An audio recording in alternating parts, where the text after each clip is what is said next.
today we are starting chapter 3 of class 9th. Class 9th का chapter 3 है biodiversity. Biodiversity में हम जो है वैरायटी ऑफ ऑर्गेनिजम्स को स्टडी करेंगे, उनके बिहेवियर को, उनके इस्टेब्लिशमेंट इन ग्रुप्स एंड सब ग्रुप्स। और फर्स्ट जो लेक्चर है वो है इंट्रोडक्शन ऑफ बायोडाइवर्सिटी के बायोडाइवर्सिटी है क्या एंड इम्पोर्टेंस ऑफ बायोडाइवर्सिटी के बायोडाइवर्सिटी की अहमियत क्या है। बायोडाइवर्सिटी जो है वो दो वर्ड से मिलकर बनी है, बायो एंड डाइवर्सिटी। बायो का मतलब है लाइफ, ये लिविंग ऑर्गेनिजम्स, एंड डाइवर्सिटी का मीन्स है variety with in the species and among the species के दरमियान में जो वैरायटी है, स्पीशीज़ की जो मुख्तलिफ वैराइटीज़ होती हैं उसको डाइवर्सिटी कहते हैं।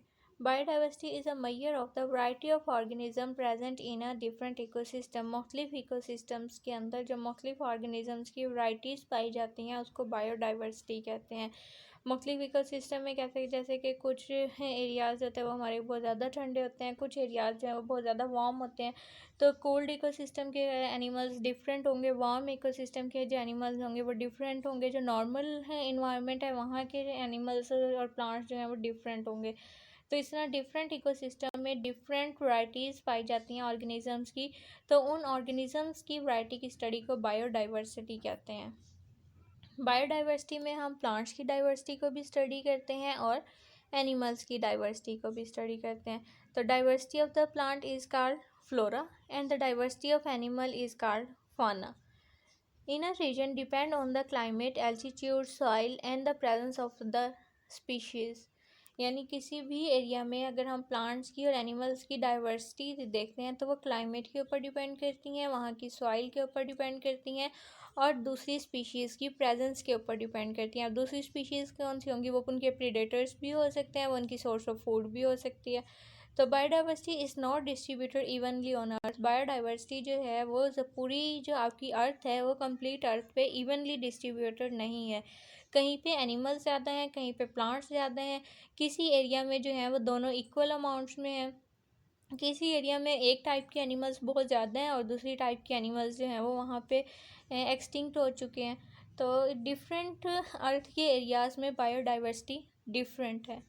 It is richest in the tropics. Temperate region also have many species while there are fewer species in the polar region। देखें कि यहाँ बायोडाइवर्सिटी जो है वो ट्रॉपिक्स एरिया में बहुत ज़्यादा है, टेम्परेट रीजन्स में नॉर्मल है, जबकि जो हमारे पोलर रीजन्स है वहाँ पे बहुत ही कम बायोडाइवर्सिटी है।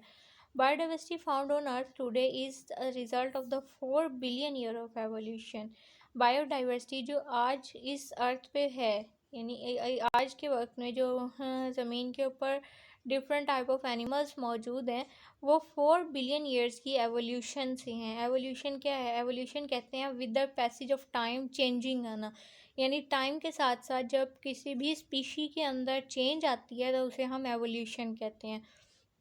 तो 4 बिलियन ईयर्स की एवोल्यूशन की वजह से जो है वो आज की बायोडाइवर्सिटी जो है वो हमारी अर्थ पर मौजूद है। ये एमसीक्यूज़ के लिहाज से भी बहुत इंपॉर्टेंट है, इसे देखिएगा ज़रा।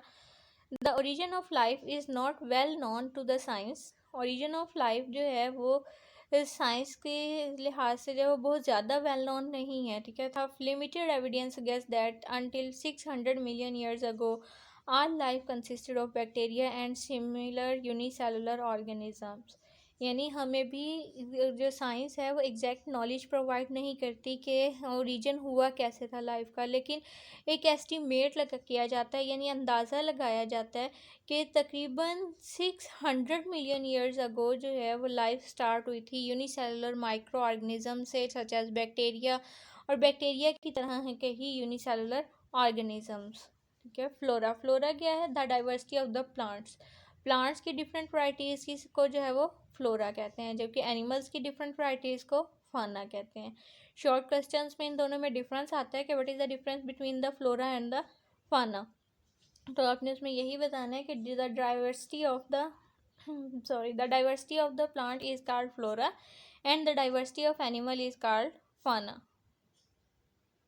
इम्पोर्टेंस ऑफ बायोडाइवर्सिटी, बायोडाइवर्सिटी की इम्पोर्टेंस क्या है? बायोडाइवर्सिटी की हमारी लाइफ के अंदर बहुत ज़्यादा इंपॉर्टेंस है, स्पेशली ह्यूमंस में और एनिमल्स में। Biodiversity provide food for humans. Humans के लिए जो है वो खुराक का ज़रिया है। आ सिग्निफिकेंट प्रोपोर्शन ऑफ ड्रग्स, काफ़ी मिकदार में अद्वियात भी ऐसी हैं जो कि डायरेक्टली या इनडायरेक्टली बायोलॉजिकल सोर्सेज से हासिल होती हैं, जैसे कि कुछ मेडिसन्स जो हैं वो जड़ी बूटियों से बनाई जाती हैं। तो वो जड़ी बूटियाँ कहाँ से आती हैं? प्लांट से आती हैं। कुछ मेडिसन्स में जो है वो लिवर ऑयल्स यूज़ किए जाते हैं लिविंग ऑर्गेनिजम्स के, या और बॉडी पार्ट्स यूज़ किए जाते हैं। तो ये सब जो हैं वो हमें बायोडाइवर्सिटी से ही मिलते हैं।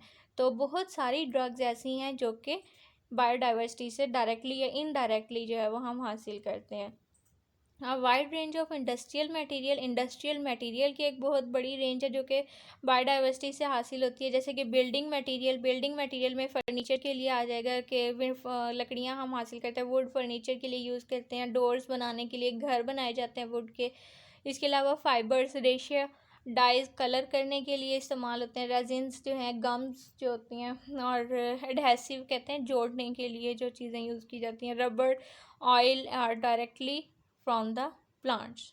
ठीक है, ये तमाम चीज़ें जो हैं वो डायरेक्टली प्लांट से हासिल की जाती हैं। Biodiversity play important role in making and maintaining the ecosystem को मेंटेन करने में भी बायोडाइवर्सिटी इंपॉर्टेंट रोल प्ले करती है, जैसे कि हमारा जो इन्वायरमेंट को टेम्परेचर को मेंटेन करती है, इन्वायरमेंट में ऑक्सीजन, कार्बन डाइऑक्साइड और डिफरेंट गैसेस के अमाउंट को मेंटेन करती है। तो it play a part in regulating the chemistry of our atmosphere, हमारे एटमॉस्फेयर की केमिस्ट्री को रेगुलेट करती है। अब केमिस्ट्री को कैसे रेगुलेट करती है कि बायोडाइवर्सिटी जो है वो नाइट्रोजन साइकिल को मेंटेन करती है, कार्बन डाइऑक्साइड साइकिल को मेंटेन करती है, इसके अलावा वाटर साइकिल को मेंटेन करती है और वाटर की सप्लाई को मेंटेन करती है। ठीक है, biodiversity is directly involve in recycling the nutrients को रिसाइकिल करने में भी बायोडाइवर्सिटी हमारी डायरेक्टली हेल्प करती है। इसके अलावा प्रोवाइड फर्टाइल सॉइल, फर्टाइल कहते हैं जरखेज़, ऐसी सॉइल जिसके ऊपर जो है वो आप मज़ीद फसलें उगा सकें, तो फर्टाइल सॉइल प्रोवाइड करती है। इसके साथ ही जो है वो हमारा आज का लेक्चर एंड हो गया। अगर आपको कोई बात समझ ना आई हो तो आप कमेंट बॉक्स में पूछ सकते हैं। Thank you.